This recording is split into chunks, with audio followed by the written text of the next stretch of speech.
బాప్తిసం పొందుకొని వెంటనే ఏం చేశాడు తెలుసా?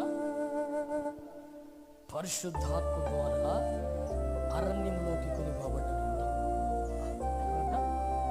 అరణ్యంలోకి కొనబోబడిన తర్వాత 40 దినములు 40 రాత్రులు ఏ మాత్రము నరమాత్రుడు కూడా కనిపించలేదు.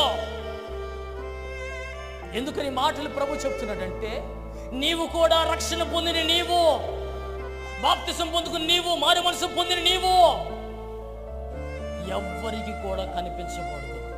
ఎప్పుడు దాకంటే దేవుని ఆత్మ ద్వారా అభిషేకించబడే అంతవరకు ఎవ్వరికి కూడా నువ్వు కనిపించకూడదు. హల్లెలూయా.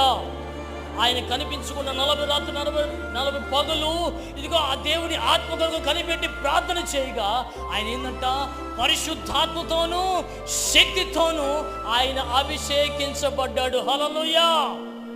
అప్పుడు ఆయన దేవునికి తోడై ఉండెను.